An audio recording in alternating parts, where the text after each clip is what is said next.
은 7시 20분입니다. KBS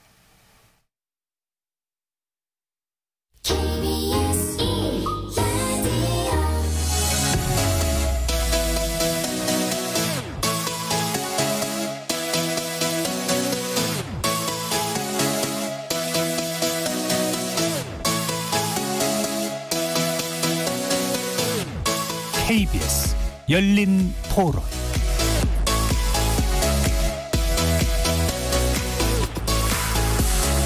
안녕하십니까. KBS 열린 토론 정준희입니다. KBS 열린 토론 월요일에는 정치의 재구성으로 여러분을 만납니다. 지난 4일이었죠. 문재인 대통령은 부동산 정책 수장이었던 김현미 국토교통부 장관을 교체하는 등 4개 부처에 대한 개각을 단행했습니다.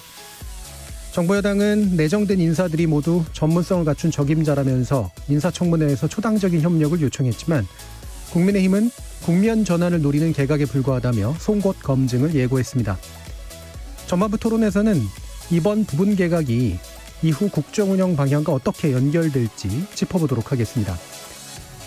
고위공직자 비리 수사처에 관련된 법안이 올 국회의 최대 분수령이 될 것 같습니다. 여당은 이번 정기국회에서 개정 법안을 반드시 처리하겠다고 하고 야당은 법안 처리에 강력 반발하고 있죠. 공수처장 추천위원회가 불발로 막을 내린 후 공수처법을 고쳐서라도 꼭 공수처 설치하겠다는 여당, 그리고 이를 막아 나선 야당, 이것이 향후 전국에 어떤 의미를 지닐지 후반부 토론에서 다각도로 조명해 봅니다. KBS 열린 토론은 여러분이 주인공입니다. 문자로 참여하실 분은 샵9730으로 의견 남겨주십시오. 단문은 50원, 장문은 100원의 정보 이용료가 붙습니다. KBS 모바일 콩, 트위터 계정 KBS 오픈, 그리고 유튜브를 통해서도 무료로 참여하실 수 있습니다. 시민 논객 여러분의 날카로운 의견과 뜨거운 참여 기다리겠습니다. KBS 열린 토론 지금부터 출발합니다. 살아있습니다. 토론이 살아있습니다. 살아있는 토론, KBS 열린 토론. 토론은 라디오가 진짜입니다. 진짜 토론, KBS 열린 토론.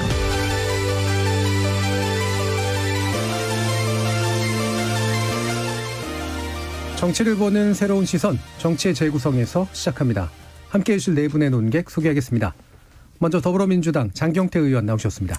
안녕하세요. 장경태입니다.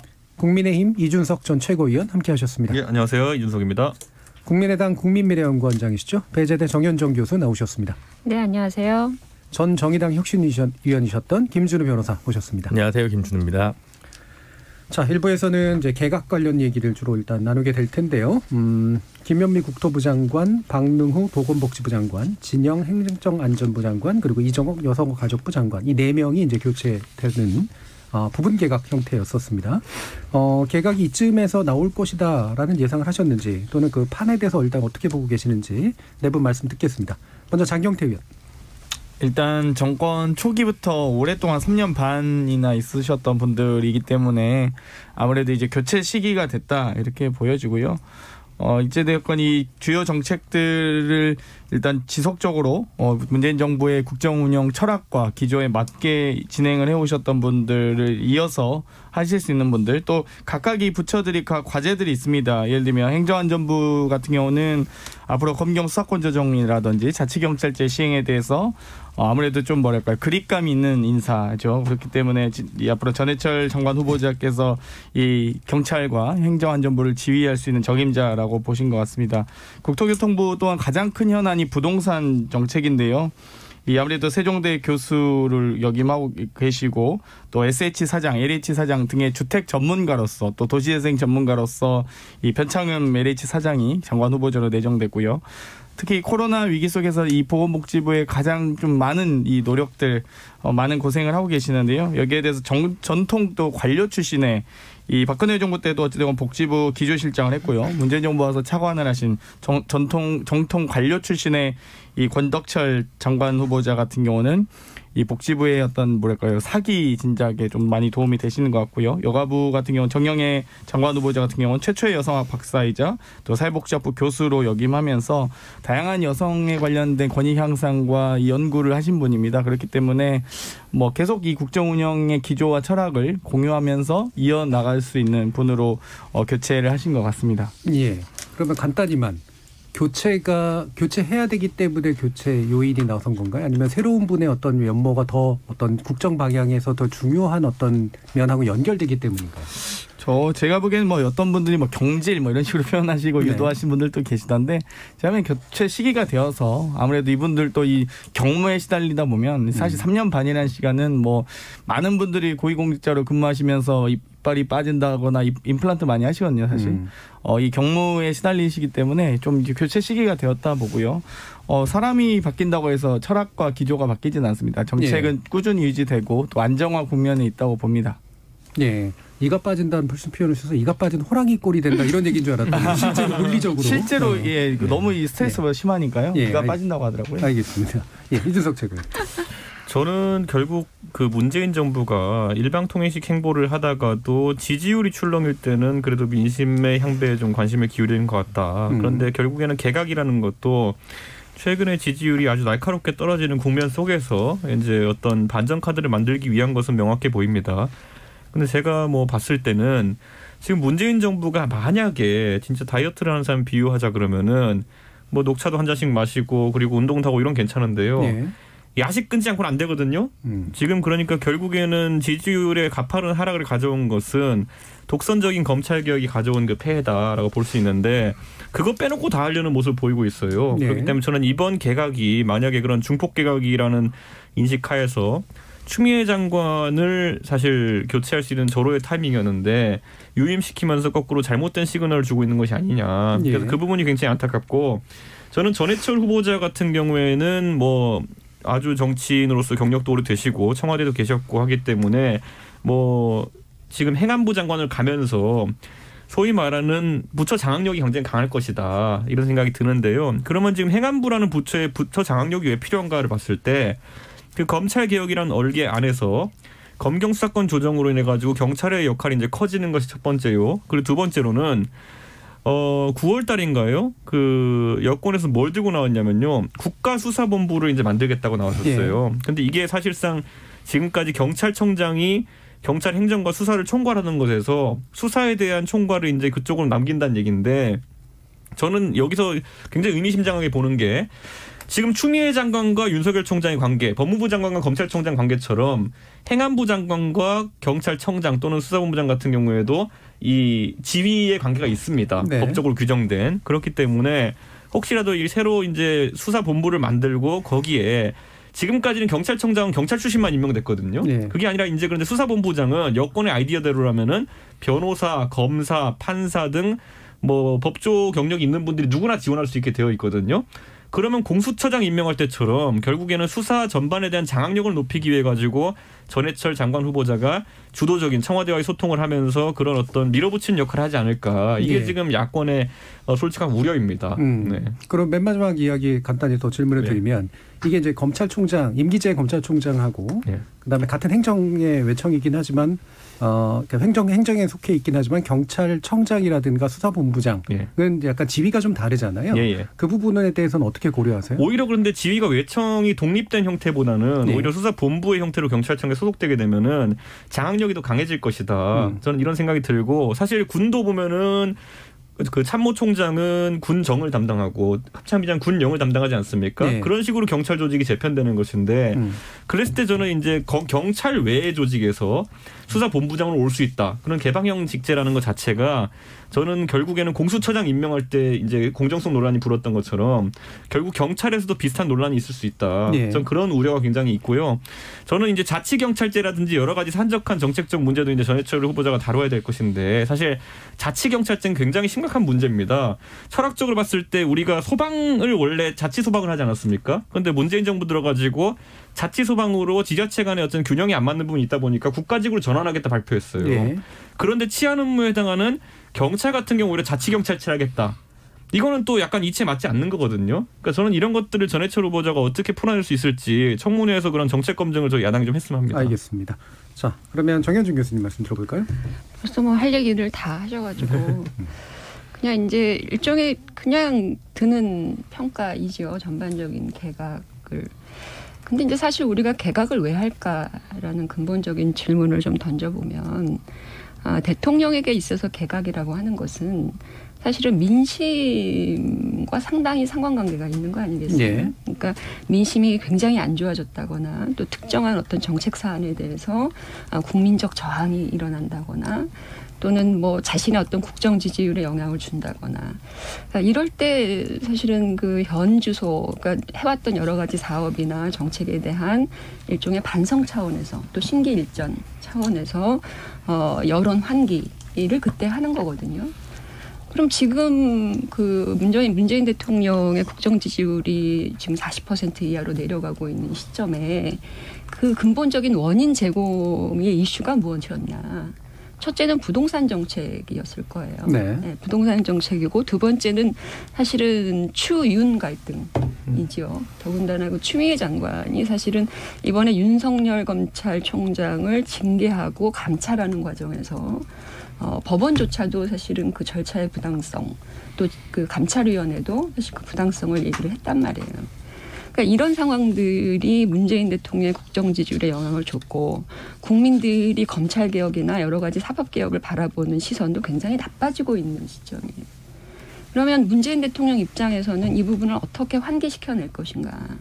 부동산 정책의 경우에는 물론 이제 뭐 장관을 교체하는 의미가 있지만 그 장관이 실제로 현실적으로 부동산과 관련해서 나타나고 있는 문제를 어떻게 풀 것인가와 관련이 돼야 되잖아요. 그거는 뭐 부동산 가격 잡는다 그랬는데 가격 계속 상승하고 더군다나 지금은 전세는 아예 그냥 매물 시장에 나와 있지도 않고 전세 가격은 폭등하고 이게 23번의 김현미 장관 체제에서 나온 부동산 정책의 문제고 국민들은 그 부분에 대해서 상당히 분노하고 있는 거잖아요. 그러면 그 부분을 어떻게 해결할 것이냐. 그 해결의 적임자가 누구냐. 거기에 환기의 포인트가 있었다고 생각을 해요. 근데 변창흠 LH 사장 이분은 실질적으로 굉장히 반시장적인 주장을 많이 하신 부분이에요. 부동산과 관련해서. 그러니까 이런 부분은 오히려 김현미 장관보다 더 하면 더 했지. 사실은 이 반시장 정책에 있어서 물러설 사람이 아니다. 네. 그럼 현실적으로는 지금 갖고 있는 문제에 대해서 어떤 대안을 갖고 있느냐. 없다는 것이죠. 이런 인사를 왜 하느냐. 이게 이제 사람들의 입장인 것이고요. 추미애 장관의 제안 인사는 사실은 많은 국민들이 관심을 가지셨을 거예요. 어쨌든 여기에서 멈춤이 필요하다. 그렇다면 추미애 장관이 이제까지 해왔던 문제에 대해서 사실 일정한 나름대로 책임을 물어야 되는 상황에 온 거잖아요. 그러면 그 부분에 대해서 인사가 있었어야 되는데 이 부분에 대한 인사는 또 쏙 빠져버린다. 네. 도대체 이런 개각을 왜 하냐. 라는 그런 평가가 나올 수밖에 없는 거고요. 네. 결국은 이거는 국면 전환용이 아니라 국면 가리기용이다. 네. 이런 얘기까지 할 수 있을 정도로 대통령이 하고자 하는 어떤 국민에 대한 목소리나 변화의 욕심은 전혀 담겨 있지 않은 개각이다. 네. 이렇게 보고 있습니다. 네, 국정 운영에서 지금 문제가 되고 있다고 생각하는 두 가지 영역. 하나는 부동산 정책 그리고 또 한 가지는 이제 검찰 개혁으로 이야기되는 이 법무부 관련된 문제인데 하나는 안 갈아쳐졌고 나머지 하나는 인물이 바뀌었을 뿐이다. 이제 이런 얘기잖아요. 자, 그러면 아니, 이제 김준호 변호사입니다.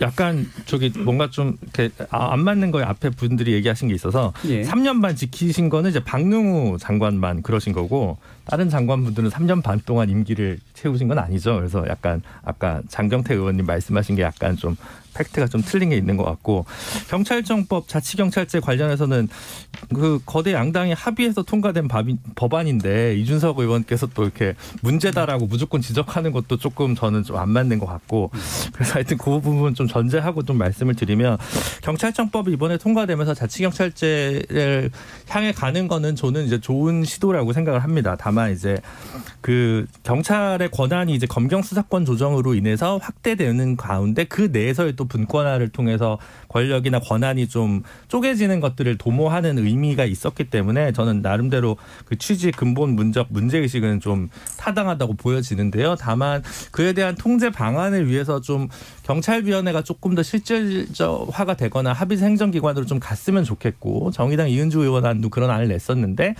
일단 여당에서는 연내 일단 뭐가 됐든 일단 개문발차를 하자는 식으로 좀 법안이 통과된 감이 없지 않아 있어서 이번 경찰청법 전부 개정안이 통과가 이제 눈앞에 두고 있지만 그것만이 끝나진 않을 거다. 그러면 이제 어쨌든 청와대 쪽에서는 이 철학을 좀 잘 공유하는 사람으로 새로운 기여를 끼워 넣은 생각을 하실 거고 그에 뭐 비추어 보면 전해철 의원은 뭐 적격 인사로 예. 청와대에서 당연히 판단했을 것 같고요.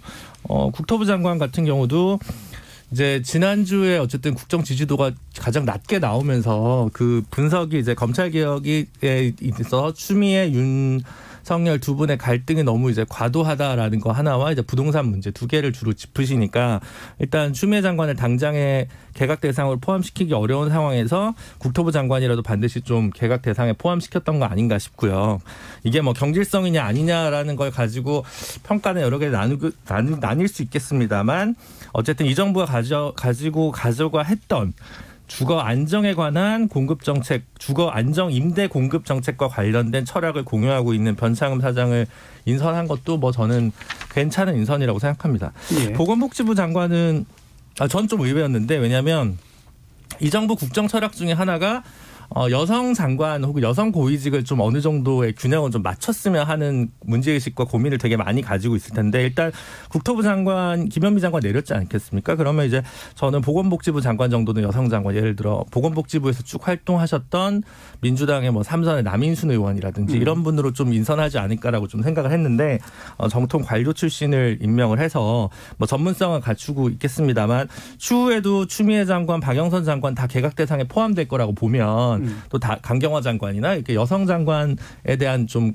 그 어떤 인선과 관련돼서도 고민이 많이 필요할 텐데 어쨌든 그 부분에 대해서도 앞으로도 개각할 때 정부에서 좀 고민을 많이 했으면 좋겠고요. 여가부 장관은 사실 이정옥 전 그 이제 대구 카톨릭 교수님이셨죠. 그분이 이제 장관 하셨는데 좀 몇 가지 설화에 좀 예.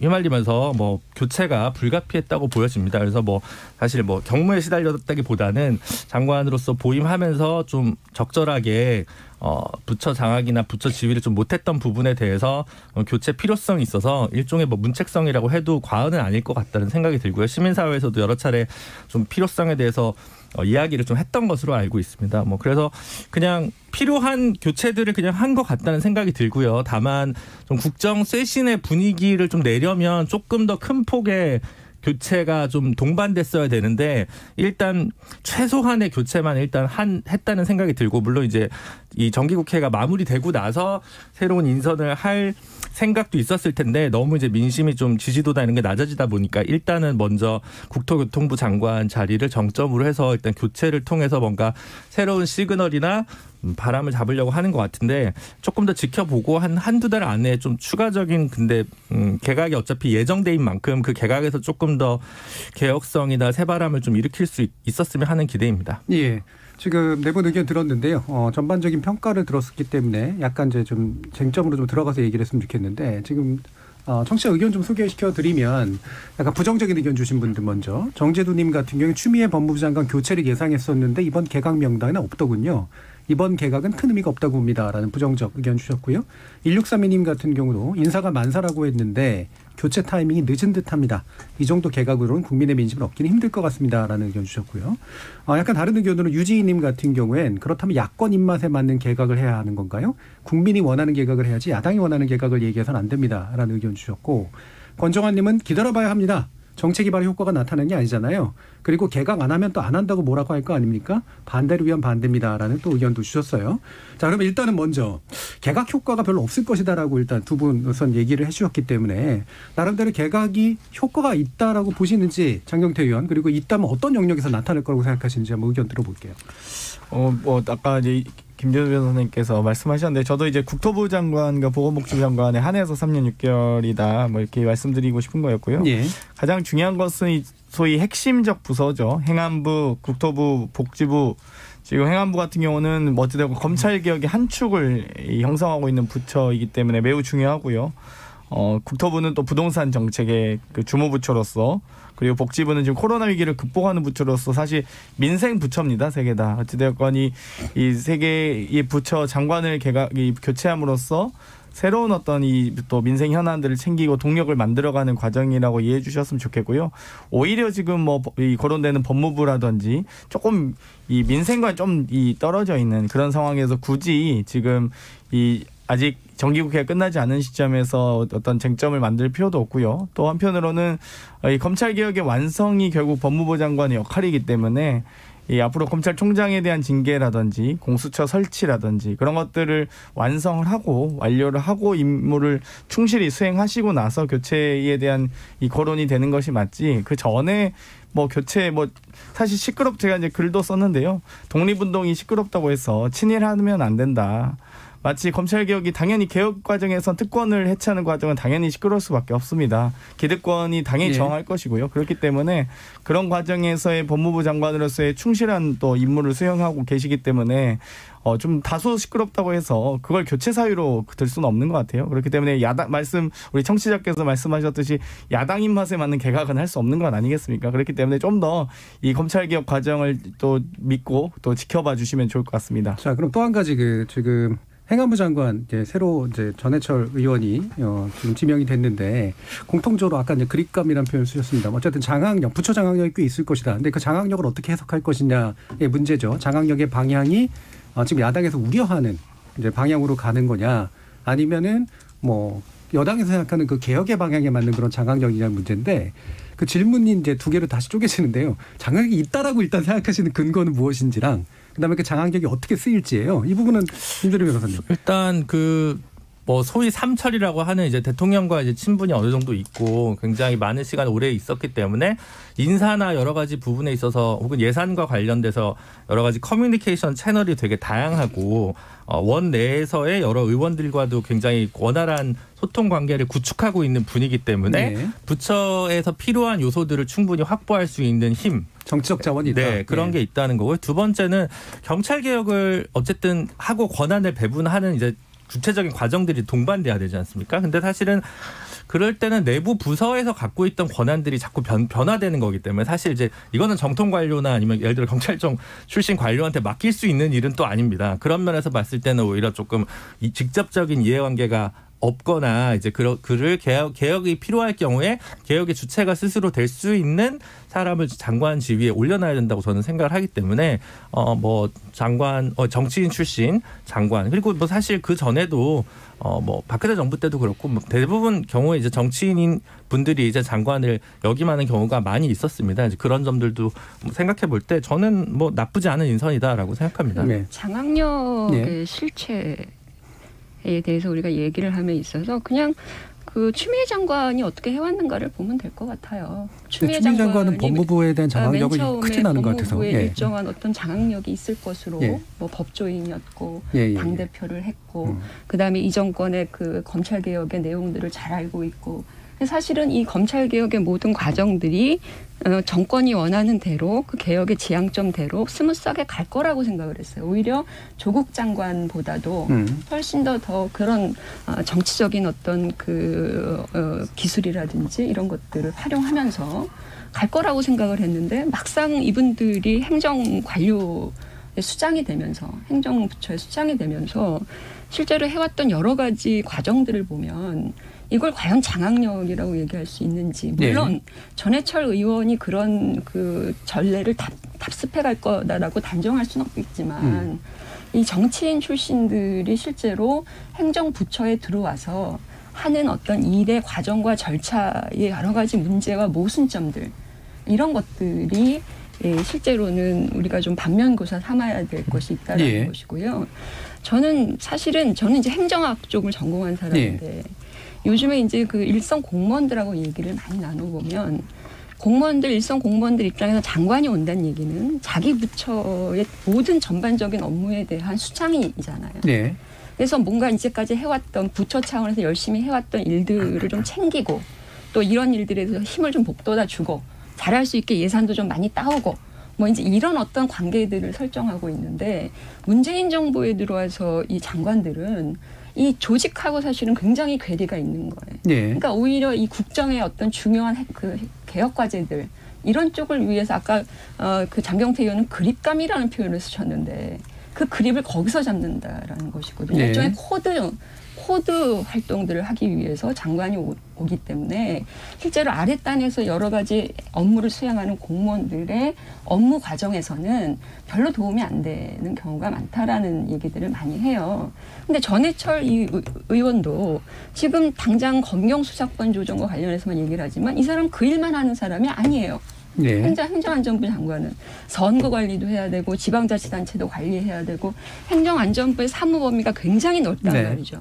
그러니까 이 부분을 다 챙겨야 되는 상황이 될 텐데 그렇다면 이런 것들에게는 능력이 없거나 경험이 없고 지금 정권이 생각하고 있는 그 검경 수사권 조정과 관련되는 뒤처리 여기에만 방점이 맞춰져서 장관 임명이 되는 이런 관행이 예. 문재인 정부에 들어와서는 굉장히 강하게 지금 나타나고 있고 그렇기 때문에 문제가 생기는 이런 상황들이 발생하고 있어서 저는 분명히 커다란 문제가 발생할 것이다. 예. 부처의 어떤 직무 영역 그 전반을 보기보다 특정 어떤 정책 언제부터 우리가 그렇게 논의를 하기 시작을 했냐라는 거죠. 저는 근데 이게 일단 이준석 최고의 말씀 들어보죠. 저는 네. 이제 아까 그립감이라는 단어도 나오고 그리고 장악력이라는 단어로 치환돼서 나오기도 하고 근데 이게 또 어떻게 보면 충성심이라는 단어와 또 결부되기도 합니다. 정권에 대한 충성도가 정권에 대한? 높다라는 네. 것. 그런데 이제 저는 이게요. 그 무능한 지휘관과 그리고 실제로 그 무능한 최고 지휘관이 겹쳐지면요. 이거는 걷잡을 수 없는 사태가 발생하기도 합니다. 특히 이런 상황 속에서는.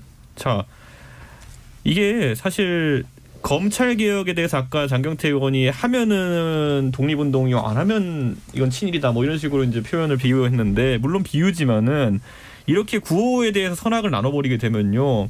그다음부터는 이제 그거를 밑으로 조직으로 내리는 사람 무조건 하부 조직에서 어떤 말이 나오더라도 그걸 강행하는 사람 이런 사람이 그립감이 좋은 사람이라고 합니다. 보면. 네. 저는 이게 굉장히 안 좋은 결과도 나온 사례가 역사적으로 많아요. 예를 들어 이순신이 거제도에 앉아가지고 저는 부산을 못 치겠습니다. 그랬더니만은 선조한테 가가 선조가 야 부산 쳐 그랬더니만은 원균이 달라붙죠. 가가지고 저는 할 수 있는데요. 이랬더니만은 그 사람을 내려보내죠. 가자마자 부산을 치죠. 그래가지고 쓸리죠. 그러니까 이게 뭐냐면은 그립감이라는 게 사실은 맹종에 가까운 어떤 그런 상황이 나올 수도 있는 것이고 그렇게 했을 때 실제적으로 그 현황에 맞지 않는 판단을 할 수 있다 이런 생각을 하게 되는 거거든요. 추미애 장관의 사례를 우리가 다시 보면요. 추미애 장관은 누가 봐도 정권에 대한 충성도가 높고 그리고 정치인으로서 정무적 감각이 있기 때문에 장악력이 뛰어난 사람입니다. 그런데 이 사람이 본인의 방식대로 위에서 오더 받은 대로 검찰개혁을 시행했더니만은 지금 뭐 걷잡을 수 없는 사태를 번졌잖아요. 저는 지금 전해철 그 장관 후보자도 저는 그분의 어떤 정치적 역량이나 정무적 능력은 뛰어나다고 보지만은 반대로 위에서 아래로 내리려고 그러잖아요. 자, 대한민국의 중앙부처 사무관 정도 되면요. 하나같이 다 똑똑한 사람들입니다. 그런데 이 사람들도 각자의 의견이 있고 전문성이 있는데 그 전문성을 깔아뭉개고 정권의 아젠다를 실현시키려고 하는 순간 저는 이거는 법무부에서 일어났던 일이 똑같이 일어날 수 있다. 공교롭게도 아까 제가 얘기했듯이 법무부 장관 추미애가 갖고 있던 권한 중에 하나가 검찰에 대한 지휘권이었습니다. 앞으로 만약에 임명이 된다면 전해철 행안부 장관이 가지게 되는 권한 중 하나가 경찰에 대한 지휘권입니다. 사실상. 저는 이거 비슷한 상황이 전개될 수 있다 이렇게 보는 것이고 우리 이제 패턴을 다 맞지 않습니까? 그래서 만약에 경찰에서 이런 부분에 대해 가지고 실무자선에서 아니면 실제 전문성을 가진 사람들 입장에서 반대 의견이나 이런 게 나오면요 조직적인 저항이다. 개혁에는 이런 일이 뭐 비일비재하다. 밟고 지나가자. 뭐 친일하자는 거냐 뭐 이런 식으로 나와버리면요 저는 이거는 또다시 이건 그 불통 속에 어쨌든 실패가 될 수밖에 없다 이런 생각하고 있습니다. 저희 김정훈님은 검찰개혁에 대한 반대를 기득권에 대한 반발 기득권의 반발로 치부하는 것을 반대합니다. 과정과 절차를 무시하는 개혁에 대한 반발은 지극히 합당한 것이 아닐까요라는 그런 의견 주셨고요. 오윤재님은 정부는 차치하고 여당인 민주당은 타성에 젖은 게 아닌지요. 과감하게 처리할 사안에 왜 이렇게 미온적인 태도를 보이는지 납득이 안 갑니다라는 그런 의견도 또 주셨어요. 뭐 이 부분 가지고 이제 뭐 더 많은 얘기가 필요하긴 한데 혹시 뭐 짧게 좀 그 부처 보통 부처 장관의 정치인들이 갈 때는 뭐 두 가지 정도입니다. 여러 가지 논란과 업무 영역이 겹쳤을 때 이 정치인 출신 장관이 빠르게 좀 논란을 정리하는 부분들 혹은 정책을 추진할 때 인사와 예산을 좀 더 힘있게 추진하는 그런 추진력이 좀 돋보이긴 하죠. 그래서 뭐 예를 들면 예전에 뭐 특히 그립감이 약했던 우리 박근혜 정부 때 모 외교부 장관께서는 우리나라의 사드 배치가 발표되는지 안 되는지도 모르고 백화점에서 뭐 바지를 교환하셨나요? 수선하셨나요? 그런 적도 있고요. 그러니까 부처장력이 없다는 건 공무원들의 제대로 된 보고조차 못 받는다는 걸 의미하기 때문에 대단히 중요하고요. 특히 이 전해철 장관 후보자 같은 경우는 이 대통령님과 함께 민정수석실에서 일했던 비서관이었고 또 민정수석을 역임했고요. 또 국회에서는 국정원을 관할하는 정보위원장까지 했습니다. 그렇기 때문에 경찰과 검찰과 경찰 모두를 다 잘 알고 거기에 대한 역할을 분담할 수 있는 분이다. 이렇게 생각하시면 될 것 같습니다. 장경태 의원님, 문재인 정부의 국토부 장관은 자기 집값도 몰라요. 네. 공시지가 기준으로 말씀하셨겠죠. 뭐 장학력하고는 크게 관련이 없는 기준인 것 같긴 하고요. 예, 이 정부의 가장 큰 문제가 뭐냐면, 그러니까 그 부처의 장관, 특히 이제 그 문재인 정부 같은 경우에는 주로 이제 반드시 이루어내야 되겠다라고 하는 아주 고집스러운 그런 정책들이 있지 않습니까? 예. 그 뭐 시민사회든 국민이든 뭐 그 절차와 방법이 틀렸다고 하더라도 해야겠다. 이런 의지적인 내용들이 담겨 있는 것들이 있단 말이에요. 근데 이 문재인 정부의 문제가 뭐냐면 그게 개혁이라면 사실은 그 개혁을 위해서 복무해야 되는 관료, 공무원, 그리고 뭐 국민 여론까지 뭐 이런 방식의 개혁을 지향하는 것이 아니라 정치인들 이렇게 장관으로 임명해 놓고 그들한테 그립을 줍니다. 예. 그러면 그 사람들이 그립을 땡기다가 또 실패하면 거기서 또 스탑이 돼요. 그러니까 이런 방식으로 하는 게 과연 문재인 정부의 개혁인가라는 것이고요. 우리 사회의 잘못된 부분을 뜯어 고치겠다, 뭐 적폐청산하겠다, 다 좋습니다. 그것을 우리가 함께 해야 되는 것이잖아요. 장관 몇 사람들 정치인 국회의원 출신 앉혀놓고 그 사람들한테 그립을 주는 그런 정도의 개혁을 우리가 생각한 건 아니지 않습니까? 그게 추미애 장관에게서 우리가 보여줬던 그런 반면교사 삼아야 되는 사례라고 제가 말씀드렸고요. 그러니까 그런 방식을 바꾸셔야 된다는 거예요. 그리고 더군다나 정권 말기에 그런 부분들을 잘 마무리하고 싶으시다면 국민을 생각하고 정말 문제를 풀 수 있는 사람 중심의 인사를 하는 것이 대통령한테도 좋은 것이죠. 근데 여전히 그립을 찾고 계세요. 문재인 정부는. 그게 문제라는 겁니다. 알겠습니다. 자, 그러면 뭐 좀 이따 더 말씀해 주셔도 되고요. 일단 약간의 이제 화제를 좀 바꿔서 아까 지지율 얘기가 좀 계속해서 나왔었기 때문에. 근데 이런 것 같아요. 그러니까 지지율만 바라보고 정치를 하는 게 올바른 건 또 아니지만 지지율을 바라보지 않고 또 정치를 한다는 것도 불통의 문제가 있기 때문에 지금의 지지율 추세에 대해서는 좀 짚어볼 필요는 있는 것 같습니다. 일단 TBS 의뢰의 리얼미터 조사가 11월 30일에서 2일 사이에 전국 만 18세 이상 성인 1,508명을 대상으로 응답률 4.4%, 95% 신뢰 수준의 표본 오차 플러스 마이너스 2.5%포인트로 조사가 됐고요. 자세한 내용은 중앙선거 여론조사 심의위원회 홈페이지 참조하시면 되는데 이거 말고도 다른 조사들이 좀 일부 있는데 전반적으로 뭐 수치를 딱딱딱딱 다 똑같이 얘기하진 않지만 40% 미만으로 이제 나오고 있고 37% 또는 그 추세 자체가 좀 더 크게 떨어지고 있다라는 면은 확실히 발견되는 것 같은데 이게 원인이 뭔지를 정확하게 짚어야 그다음에 효과가 제대로 날지도 이제 짚을 수 있는데 이 부분이 이제 각자 소망하는 바가 달라서 진단도 다르고 처방도 당연히 다를 수밖에 없는 측면이 있는 것 같아요. 이 부분은 좀 국정 후반하고 좀 어쨌든 연결이 되는 거기 때문에 나름대로 이 지지율 문제가 개각하고 연관이 될지 그리고 연관된 것의 효과가 나려면 제2차 개각 내지 이런 것들까지 포함해서 봐야 될지에 대한 의견을 좀 부탁드릴게요. 김준우 변호사님 어떠세요? 저는 지금 이제 정권 이제 후반기로 갈수록 뭔가 지지율이 떨어지는 지표가 나오면 이제 레임덕이다 이렇게들 얘기들을 많이 하시는데 저는 이번에 나온 여론조사 결과가 레임덕의 징후일 것까지는 좀 아니라고 생각을 하고요. 다만 법무부 서초동발 추미애 장관과 윤석열 총장의 갈등 문제가 저는 큰 뭔가 어쨌든 주요 네. 요인이라고 보고요. 부동산 문제와 관련된 부분은 이전까지 계속 사실 누적된 부분이기 때문에 이번 조사에서 급격히 이제 40%대가 무너졌다는 것 자체가 그거의 기본적인 그 기저 요인이라고 생각하지는 않습니다. 그래서 다시 얘기하면 어쨌든 이 갈등이 어느 정도 봉합되거나 어느 정도 정리가 되면 그 빠진 몇 퍼센트만큼은 다시 이제 올라갈 거라고 생각을 하거든요. 사실 레임덕이라고 하려면 보통은 거대한 이제 집권 핵심 세력의 어떤 부정부패 그 비리가 이제 드러나서 이제 뭔가 유죄 확신이 좀 섰을 때라는 문제가 생기는데요.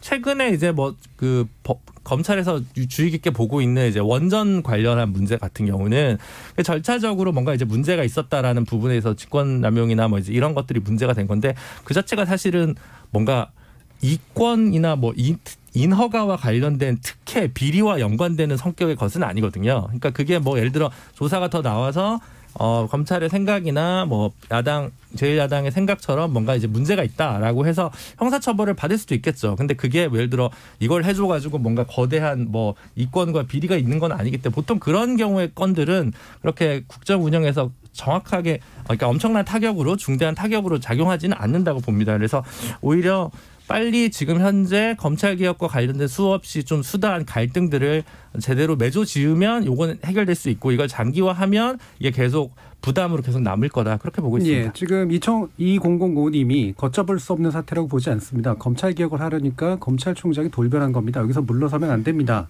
라는 의견 주셨고요. 또 황시목 비밀의 숲님이 그 다야막만 봐도 알 수 있겠네요. 썩은 것 없애려면 고난이 따릅니다. 개혁에서 고난은 필수적입니다. 그러면서 사실은 현재 그 지지율 저하는 오히려 강력하지 못해서다라는 식의 의견을 지금 주신단 말이에요. 어떻게 보세요? 뭐 그렇게 판단하시는 분들이 과거에 박근혜 정부도 있었죠. 그래가지고 이렇게 지금 우리가 힘들어하는 건 종북을 더 때려잡지 못한 것 때문이다. 이렇게 판단 내리면은 그때부터 이제 방향도 틀린 겁니다. 강도만 틀린 게 아니라 저는 그런 생각하고요. 아까 김준호 변호사는 이제 그 정권의 어쨌든 측근 비리라든지 아니면 핵심부의 어쨌든 부도덕성이 이제 레임덕을 초래한다 이렇게 보셨는데 저는 그거는 활용점정 같이 마침표를 찍는 보통 이벤트에 가깝다. 저는 이렇게 보는 것이고 박근혜 정부의 몰락이라는 것도 결국 경제나 이런 여러 가지 불만이 쌓인 데다가 갑자기 최순실이라는 우리가 상상도 못했던 어떤 그 가십성거리가 터지니까 그게 이제 인화성 물질이 불이 붙은 거다 이렇게 보는 거고요. 사실 최순실의 비리라든지 이런 것들이 절대적인 금액으로 보면은 그 정도 비리는 과거 정권에 다 있었습니다. 예를 들어 김대중 정부 때도 보면 아들들이 문제가 있었고 노무현 정부 때도 형이 문제가 있었고 이명박 정부에는 형이랑 그 측근들이 계속 그렇죠. 문제가 있었고 그래서 다 레임덕이 왔죠. 다 레임덕이 오잖아요. 네. 그러니까 저는 그건 그런데 정권 말에 결국엔 인화성 물질이 터지는 그 기폭제가 되는 것이고 지금 문재인 정부의 실정이라고 하는 부분 같은 것들이 저는 이제 야당 입장에서 평가하기로는 상당 부분 축적돼 있다. 예를 들어 부동산 문제도 그렇고 요즘 문재인 정부가 대북 관계에 관련해서 얘기하는 거 봤습니까? 가끔가다 백신 얘기 나오면 이인영 장관이 북한에 백신 주겠다 이래가지고 조소받고 이런 거밖에 없지. 그러니까 여러 가지 이제 지점에 있어가지고 처음에 공약했던 그러니까 모델하우스로 국민들에게 보여줬던 것을 하나도 구현하지 못하고 이제 잔금까지 치를 때가 됐는데 집이 안 지어진 거예요. 그러니까 저는 이 부분에 대해서 이제 국민들이 부글부글하고 있는 상황인데 안 그래도 이제 시기적으로 정권의 이제 그립이라고 했던 아까 그게 좀 약해지는 시기인데 정권은 오로지 윤석열과의 싸움에 몰두하는 것 같고 이런 것들이 국민들에게 상당한 좀 실망감을 준 것이 아니냐 이렇게 분석할 수 있을 것 같고요. 저는 지금 시점에서 문재인 정부 입장에서 뭔가 새로 일을 벌이려고 하는 것들은 국민들에게 상당히 신뢰를 주지 못할 가능성이 있다. 왜냐? 지금까지 3년 동안 추진해왔던 것들 예를 들어 주택 문제 같은 경우에도 국민들이 이렇게 얘기할 겁니다. 아니 3년 동안 니네가 야당 말 하나도 들은 거 없이 하고 싶은 거 다 했잖아. 그런데 경제는 언제 살아나는 거야? 부동산은 언제 괜찮아지는 거야? 북한과의 관계는 언제 개선되는 거야? 답이 안 나오면은 이제는 책임질 때가 온다. 예. 그래서 지지율이 내려가고 있는 거다 이렇게 보는 것이고 예. 오히려 이명박 정부는 광우병이라는 큰 이벤트를 맞아서 지지율이 폭락했거든요. 그게 해소되고 나니까 지지율이 좀 회복됐어요. 그런데 이번 문재인 정부는 그렇게 큰 어떤 이벤트, 뭐 세월호라든지 광우병이라든지 이런 걸로 인해 가지고 떨어진 지지율이 아니라 자연 감소하는 건 지지율이기 때문에 오히려 반등의 기회를 찾는 것도 쉽지 않다. 일각에서는 추미애 장관이 전격적으로 윤석열 총장을 해임하면은 뭔가 달라질 거다 이렇게 얘기하지만은 저는 그건 오히려 오판에 가깝다. 예. 그때부터 오히려 들불처럼 번질 거다 이렇게 봅니다. 그러니까 그러면 예. 요거는 잠깐 다른 거 여쭙고 갈게요. 7784님이 장관 인사에 대한 야당의 입장은 하지만 어떻게 하나부터 열까지 전부 잘못된 인사라 단정하는 건지 모르겠습니다. 부정일변도의 야당 태도 때문에 부정적 이미지가 더해지는 것 같습니다라는 의견 주시면서 1035님이 이준석 의원 찍어가지고 이런 걸 물어보셨어요. 네. 그렇다면 문재인 정부에서 잘 뽑은 인사라고 생각한 인사가 있었는지요? 라는 간단하게만 한번 얘기해 주시죠. 자기들은 잘 뽑았다고 생각 안 하겠지만 윤석열 총장 나름 잘하고 있는 것 같습니다. 네. 알겠습니다. 자, 정현정 감사원장도 참 잘 뽑은 것 같아요. 네, 저도 동의합니다. 네. 감사원장 같은 분이 사실은 필요한 역할이죠. 문재인 정부를 위해서도.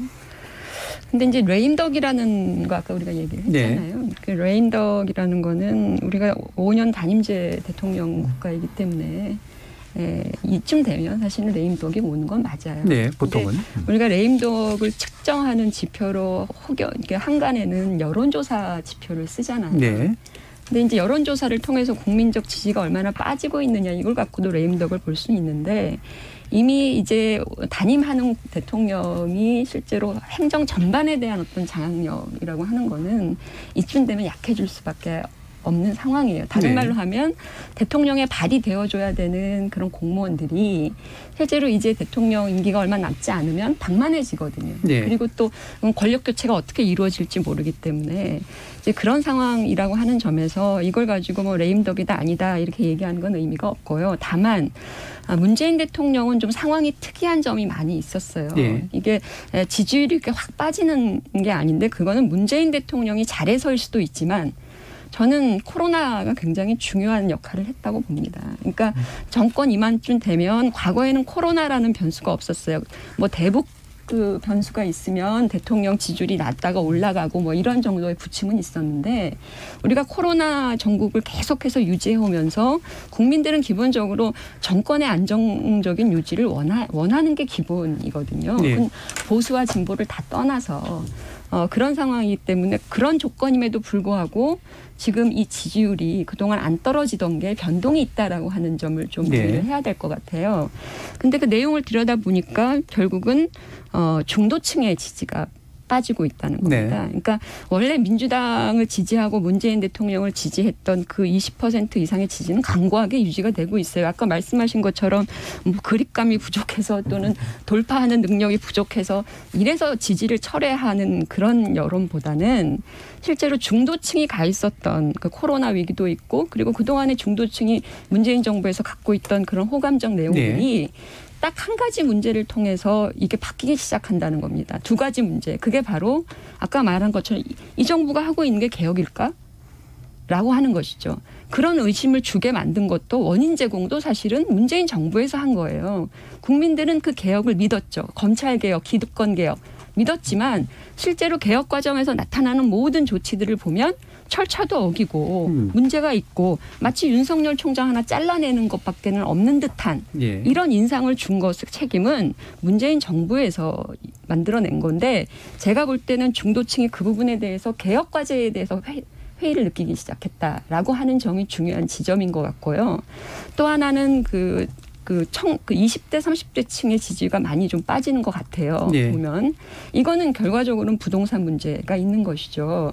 그래서 이런 측면에서 놓고 보면 현재로서 중도층의 지지가 흔들리고 있다. 그럼 그게 왜 그러느냐? 결국은 개혁의 내용에 대한 의구심과 회의가 확산되고 있다. 개혁이라는 거는 아주 많은 지지를 통해서 가능해지는 건데 이렇게 빠지게 된다면 문재인 정부의 개혁이 과연 정권 내에 완성이 될까요? 그러면 결국은 또 레임덕은 더 가속화되는 거죠. 예, 알겠습니다. 장경태 의원 말씀 듣죠. 네. 뭐 두 가지인 것 같습니다. 결론적으로 부동산과 검찰 개혁인데요. 그동안 부동산은 사실 좀 뭐랄까요. 이제 정책에 대한 효과나 이제 평가를 좀 유보하고 있는 상황에서 아무래도 중도층에서 다소 조금 유보적인 상태, 지지율 답보 상태가 나오는 것 같습니다. 그런데 사실 지금까지 살펴보면 이 문재인 정부 3년 6개월 중에 소위 여소야대 3년은 여소야대로 우리가 지내왔죠.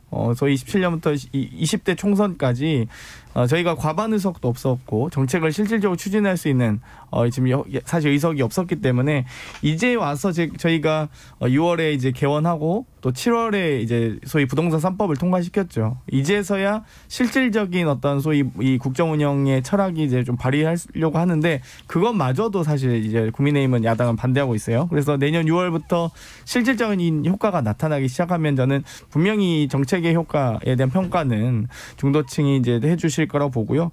검찰 개혁은 사실 우리 지지층에서 조금 또 이 지지율이 답보 상태였던 것 같습니다. 지지층 입장에서는 176석으로 뭔가를 좀 보여줘야 된다 이런 기대를 하고 계셨을 텐데 조금 다소 저희가 어찌되건 야당과의 어떤 협상과 또 좀 존중을 하면서 좀 많이 좀 끌어왔던 것도 사실이고요. 어찌되건 공수처법 지금 5달 발효가 된 지 이제 시행된 지 5달이나 됐는데도 불구하고 처장 인사도 아직 못하고 있고요.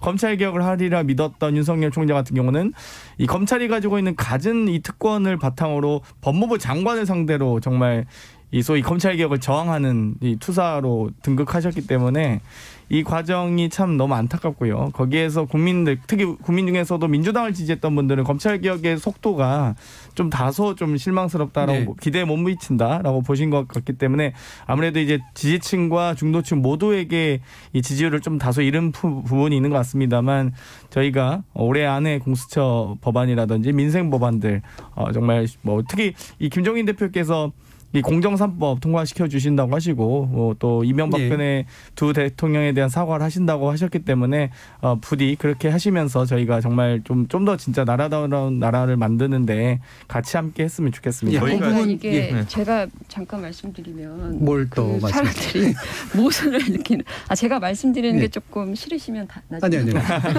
일부가 좀 길어졌기 때문에 입으로 넘어가서 혹시 그런 거예요. 그 사실은 검찰 개혁과 관련해서 윤석열 총장이 실제로 이번에 이제 징계할 때 그렇게 개혁에 반개혁적인 활동을 했다 그러면 그걸 명확히 증거를 잡아서 징계하는 이런 수순이 됐으면 오히려 더 괜찮았을 거예요. 근데 그게 지금 어우러졌잖아요. 그리고 검찰 개혁은 이미 입법 과제로 해서 지금 다 되어 있는 거잖아요. 그 입법을 반대하거나 윤석열 총장이 뭘 한 게 있나요? 저는 그거 있으면 하나 얘기해 보세요. 그 검찰 개혁에 반대해가지고 윤석열 총장이 뭔가 다른 짓거리를 한 게 있으면 얘기를 해보시면 될 것 같아요. 명을 걸겠다는 거죠. 알겠습니다.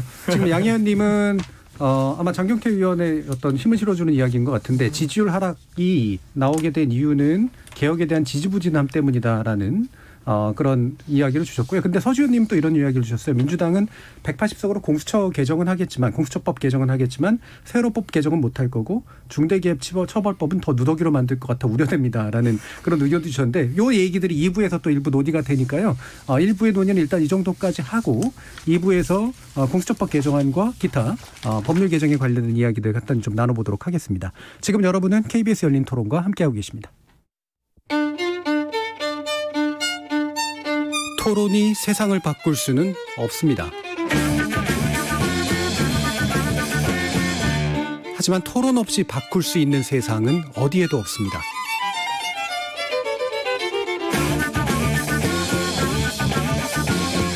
세상의 선한 변화를 갈망하는 당신. 정답이 아니라 질문의 힘을 믿는 당신. 우리 KBS 열린 토론에서 만납시다.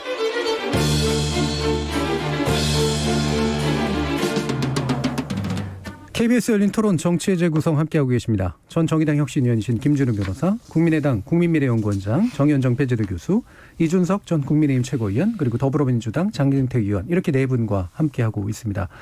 자, 결국은 이제 9일, 10일, 11일 얘기가 지금 한참 나오고 있는데요. 이거는 장경태 의원께 일단 먼저 묻고 이제 김준우 변호사께 이제 얘기 질문하는 거로 갈 텐데 어떤 일정으로 지금 여당은 생각하고 계십니까?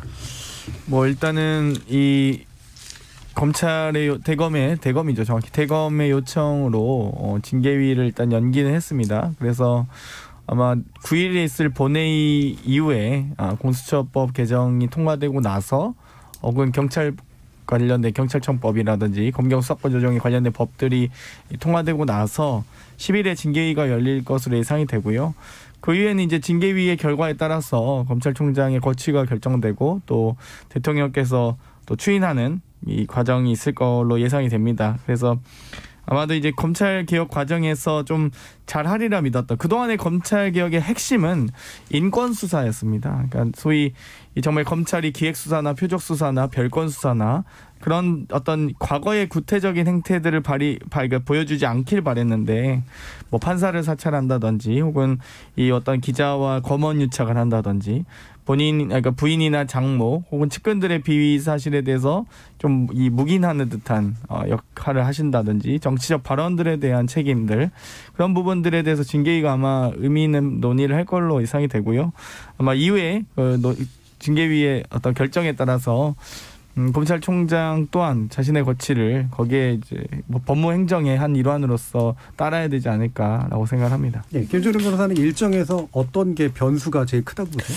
그거는 저는 지난주에는 다른 방송에서도 금요일 날 결정은 안 날 거다라고 했었거든요. 근데 연기가 될 줄은 몰랐어요. 그냥 금요일 날에서 회의를 한 번 더 할 거라고 생각을 했거든요. 지금 뭐 이용구 신임 차관에 대해서 기피 신청을 했는데 제가 볼 때는 기피 사유나 뭐 제척 기피 사유가 될 것 같지는 않고요. 근데 이제 뭐 징계위원회가 뭐 한 번에 끝날 수도 있습니다만 소명이나 여러 가지 뭐 이런 것들을 하고 뭐 증인을 부르고 뭐 이렇게 하다 보면 회의가 한 번에 안 끝날 수는 있겠죠. 한 번 더 할 수도 있겠다. 이런 거고요.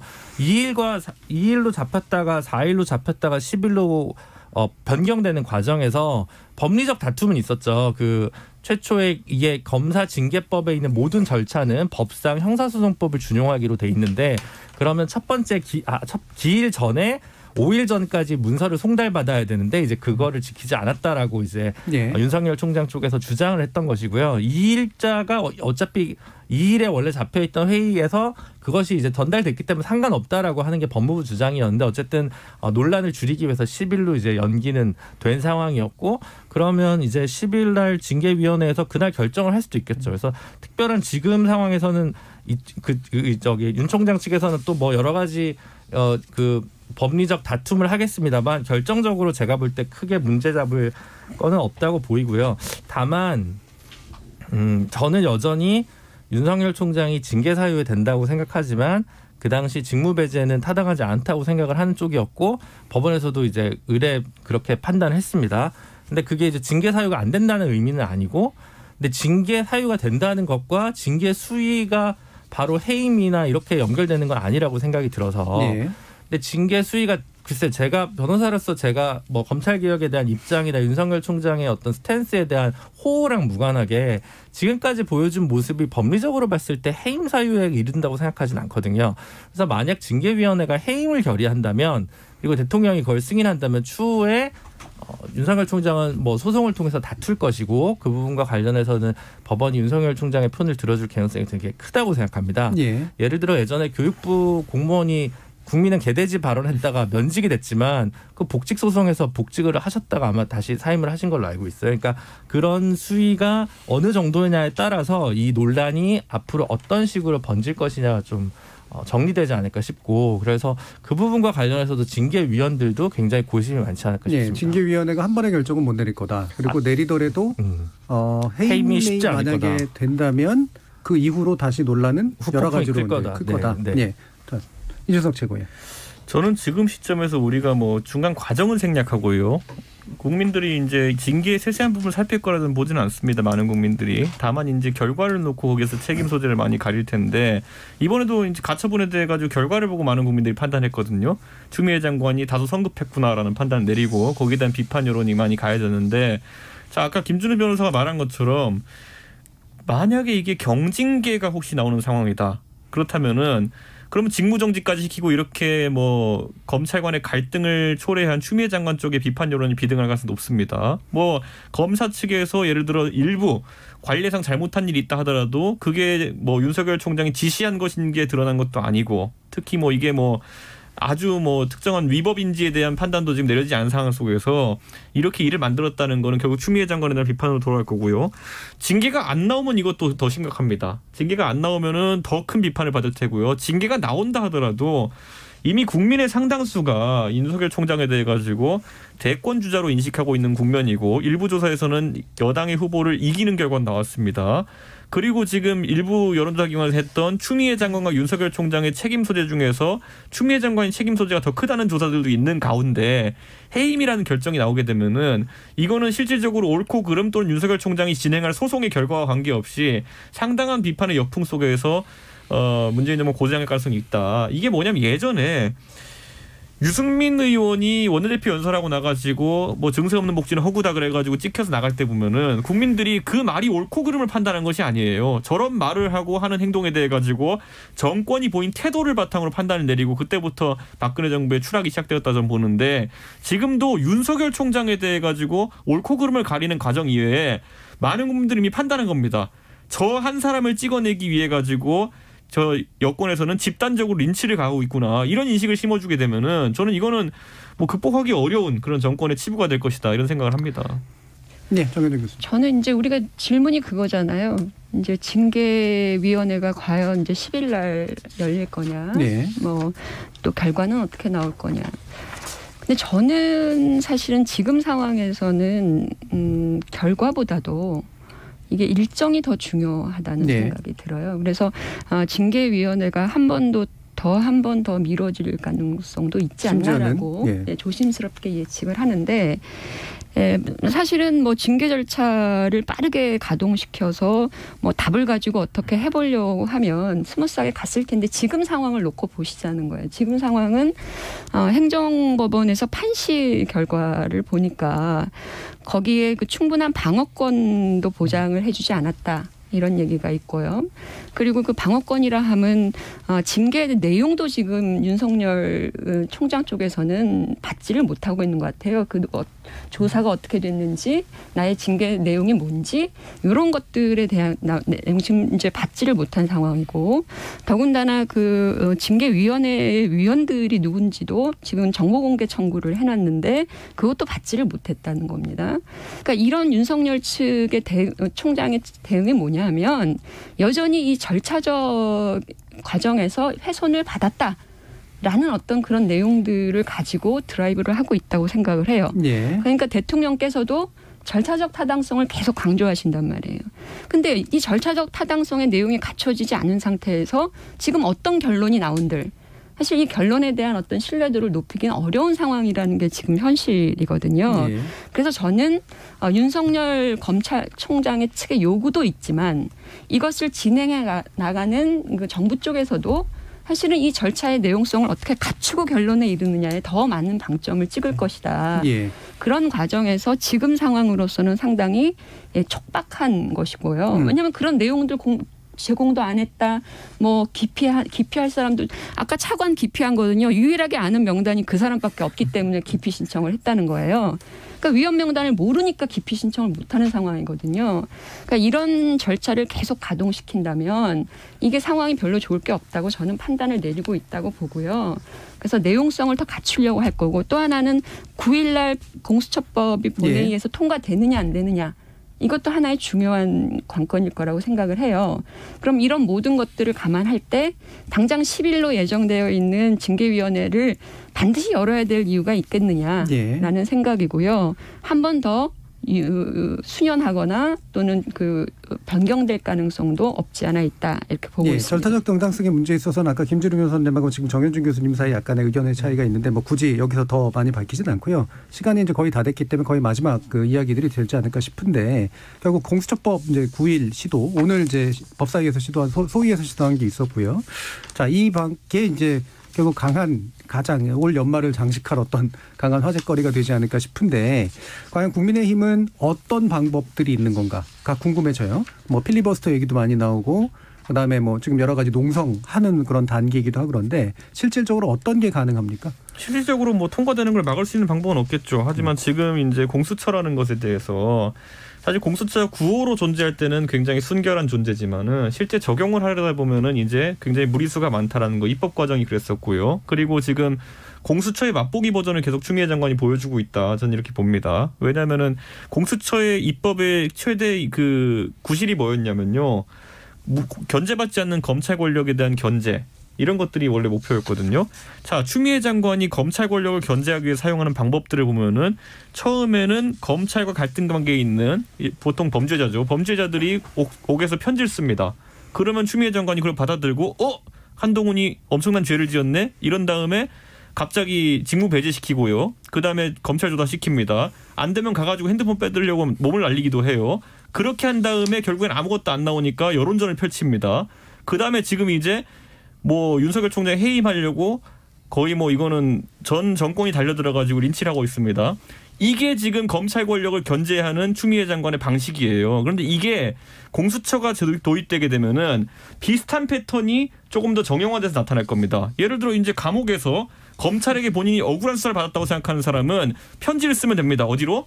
수신 공수처에 써가지고 제가 검찰을 접대했습니다. 이렇게 시작해가지고 검찰에 대한 공격을 조직적으로 할 수 있게 되는 거죠. 그러면 또 정권에서는 검찰 싫어하니까 그들과 또 보조를 맞춰가지고 공격하겠죠. 그러니까 이게 일상화되는 겁니다. 권력기관 간의 상호 견제라고 얘기하지만은 상호 공격에 가깝죠.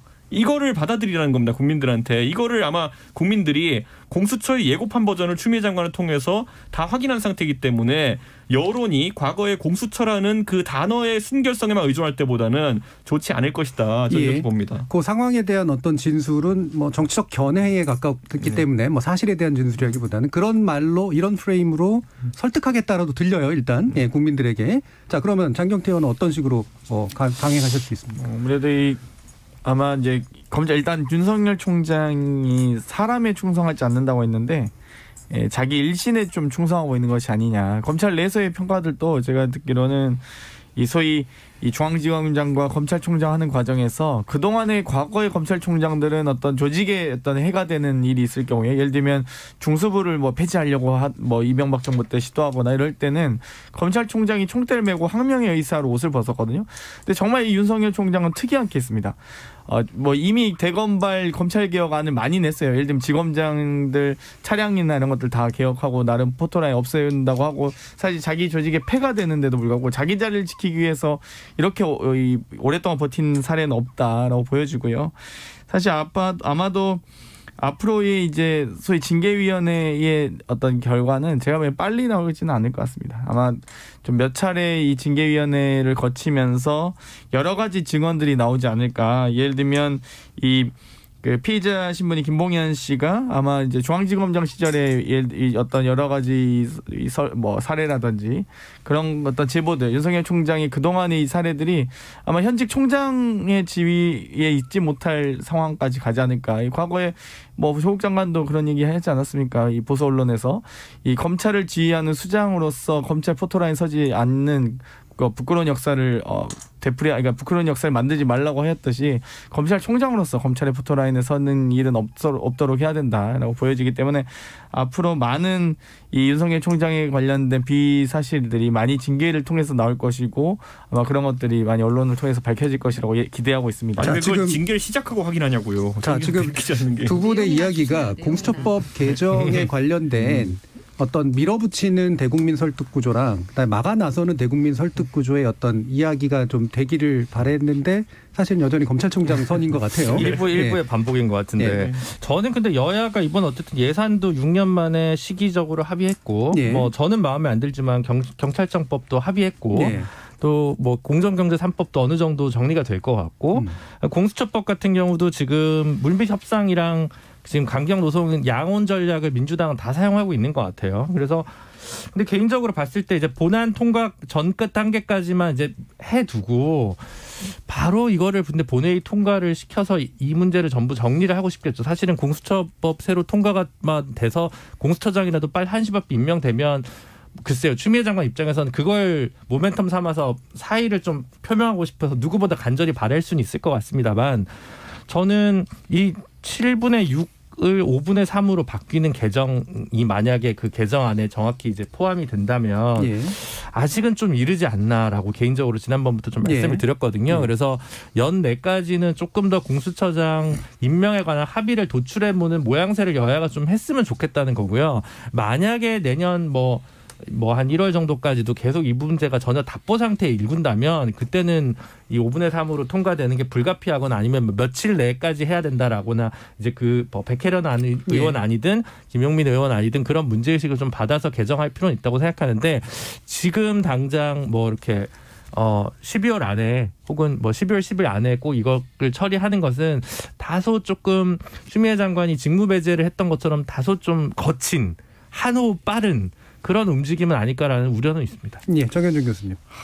질문이 우리가 뭐 공수처법 어떻게 될 건가? 예, 공수처법을 계속해서 개정해서라도 통과시키고자 하는 여당과 그다음에 힘은 없지만 막아 나서는 야당 사이에 도대체 대국민 설득 포인트가 뭐겠냐는 거죠. 180석에 이르는 지금 원내 구조에서 야당이 제도적으로 활용할 수 있는 수단은 저는 전혀 없다고 봅니다. 네. 다만 이게 여론적인 성격을 가질 수밖에 없는 것은 야당이 그동안에 계속 여론 쪽에서는 무기력해 왔었거든요. 개혁 과제에 대해서. 근데 이게 지금 상황이 바뀌어가고 있다라고 하는 점이에요. 그러니까 애매한 것들이 자꾸 국민들 속에서 보여지게 되는 것이죠. 공수처를 왜 저렇게 살아있는 권력을 수사하는 그런 고위공직자 수사처인데 실제로 살아있는 권력을 수사했던 윤석열은 저렇게 굉장히 어려움을 겪고 있고, 그러니까 여러 가지 이제 국민들 눈에서 보면 모순적인 개혁에 대한 모순적인 그 생각들을 갖고 있기 때문에 야당이 현재로서는 여론전에서 그렇게 불리할 일은 없다. 그런 생각이고요. 수단이 없지만 여론에서 결국은 개혁에 갖고 있는 여러 가지 모순점을 제대로 만들어내는 것도 또 절차적인 어떤 부당성이나 또 밀어붙이는 민주당의 모습이나 이번에 공수처법 개정안의 핵심 내용 그거 아니에요. 야당의 거부권을 없애는 안이 핵심이잖아요. 그러니까 공수처를 잘 만들어 보려고 하는 게 아니라 야당이 거부할 수 있고 견제할 수 있는 그 권한을 없애는 게 개정안의 핵심이거든요. 그러니까 이런 것들이 현재 지금 문정부에서 하고 있는 개혁안의 핵심이다. 이거 관련해서 사실은 여론전이 야당에게는 저는 불리할 게 없다고 보고요. 그런 점에서는 아직 공간이 있다고 봅니다. 야당이 제도적으로 막아나설 수 있는 거 없다. 필리버스터니 뭐니 다 사실 의미 없다. 근데 여론에 설득할 수 있는 창은 열렸다라는 이제 평가인데요. 어떻게 보세요, 당연히? 일단 뭐 제가 보기엔 9일 본회의에서 필리버스터 신청할 수도 있는데요. 10일부터 만약 임시국회 들어가면 필리버스터를 종료해야 됩니다. 임시국회 일정을 가야 되기 때문에 아마도 야당 입장에선 저희는 어쨌든 공수처법이 작년에 통과됐고요. 그리고 발효된 지 이미 이 5개월이나 지났음에도 불구하고 처장조차 지금 후보조차 지금 선정하지 못하고 있고요. 본인들이 추천한 인사 또한 뭐 추천하지 않는 이런 상황들 때문에라도 올해 안에는 공수처법이 개혁 입법 과제들이 다 통과돼야 된다. 더 이상 기다리기에는 너무나 시간이 너무 지연되고 방치되었다고 보고 있고요. 아마도 이 9일날 본회의에서 이제 뭐 국민의힘은 아마 뭐 여러 가지 방식으로 필리버스터를 포함해서 물리력을 아마 동원할 수는 없을 겁니다. 국회 선진화법 때문에 아직까지도 지금 60여 명이 검찰 수사 대상이기도 한데 작년에 이 사건 때문에 아마 올해까지 하면서 올해 물리력을 행사하면서까지 이 소위 검찰 수사 대상이 되지는 않을 것 같고요. 필리버스터를 뭐 발동하더라도 아마 임시국회로 넘어가면서 아마 올 연말에는 처리될 거로 보고 있습니다. 자, 그러면 마지막으로 아마 이준석 의원께 최고위원께 이거 질문해야 될 것 같은데 야당의 입장에서도 야당 나름으로 뭔가 이렇게 주도권을 가져가는 의제가 자꾸 없어지는 것도 사실 좀 문제잖아요. 특히나 이후 대선에 있어서는 되게 그게 중요한 문제인데 지금 김종인 그 비대위원장이 사실은 대국민 사과를 기점으로 해가지고 뭔가 새로운 모습을 보이려고 하는데 만약에 이와 같은 이제 6탄전까지는 안 가겠지만 갈등이 전개되면 또 이게 또 묻힐 가능성이 되게 있어 보인단 말이에요. 어떻게 그 의제를 살려나갈 수 있을 거라고 생각하세요? 사실 원내의원들을 이제 소집하고 이제 그런 전선을 만들려고 하는 건 지금 주호영 대표고요. 김종인 위원장 같은 경우에는 보궐선거에 모든 걸 집중하고 있습니다. 예를 들어 저희 이번에 뭐 당무감사를 통해 가지고 당협위원장 교체 관련 기사도 오늘 난 걸 많이 보셨을 텐데 이런 것들이 사실 저희가 지지율이 최근에 약간 상승기를 맞이했을 때 다 투여하는 거거든요. 사실 당무감사한 지 오래됐습니다. 그런데 그걸 지금 이제 투여하고 그 이명박 박근혜 대통령의 어쨌든 형사적 책임에 대해 가지고 사과를 하고 이런 것들이 그리고 또 뭐 이제 후보를 이제 서울시장 후보 같은 것들 공개 모집하고 이런 것들이 일련의 과정으로 진행되는 그런 패턴에 있거든요. 그렇기 때문에 저희는 기획에 따라 딱딱 움직이고 있을 뿐이고 저는 공수처에 관련해서 아까 말한 것처럼 초기에 구호로서 존재했던 공수처와 지금 이제 실제로서 입법되는 공수처는 국민들이 많이 차이를 느낄 것이다. 제가 항상 이야기하지만 구호부터 악한 정책은 없습니다. 그게 말이 됩니까? 그 옛날에 삼천교육대 같은 것도요. 사회 뭐 반동분자 뭐 정화 뭐 이런 식으로 갖다 붙이면 좋은 의도가 있어요. 그런 것처럼 저는 결국 실체화된 정책에 대해 가지고 국민들이 이제 평가를 할 것이다 이렇게 봅니다. 그러면 지금 서주현님 의견 주신 게 세상은 다양한 문제로 가득하고 당장 바꿔야 할 법과 제도가 산적한데 매일매일 윤석열과 공수처 얘기만 하네요라는 그런 의견 주셨고요. 또 4185님은 정부 여당은 더 이상 질질 끌려가지 마시길 인내에도 한계가 있습니다. 제발 공수처 검찰개혁, 사법개혁, 언론개혁 시급해야 됩니다. 라고 또 의견을 주신 게 있고요. 2620님은 아까 얘기긴 합니다만 검찰이 원전 수사 들어가니 바로 징계 들어가는 거 아닌가요? 그건 부당한 일이라고 봅니다라는 또 다양한 의견들이 있었습니다. 아직도 이제 이 문제 가지고 이렇게까지 또 많은 이야기들을 해야 되는가라는 싶은 생각이 드는데요. 어쨌든 열린 토론 월요일 코너 정치의 재구성은 이것으로 모두 마무리하겠습니다. 오늘 토론 함께해 주신 국민의당 국민미래연구원장 정현정 배재대 교수, 이준석 전 국민의힘 최고위원, 전 정의당 혁신위원 김준우 변호사, 더불어민주당 장경태 의원 네 분 모두 수고하셨습니다. 감사합니다. 감사합니다.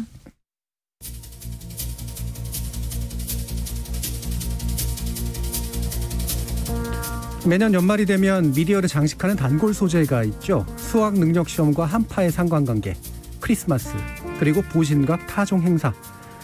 연기된 수능 날에도 한파는 여지없이 찾아오긴 했지만 크리스마스는 감히 즐길 엄두가 나지 않고 보신각 타종 행사는 열리지 않을 예정입니다. 이 모든 공백을 만들고 채워넣은 이슈인 코로나19 그리고 검찰을 둘러싼 파동. 부디 가야 할 것은 이제 좀 가고 비로소 올 것이 오는 연말 연시가 되었으면 합니다. 그리고 제발 말 그대로 새로운 무언가로 뉴스가 채워지는 날이 오길 소망합니다. 지금까지 KBS 열린 토론 정준이었습니다.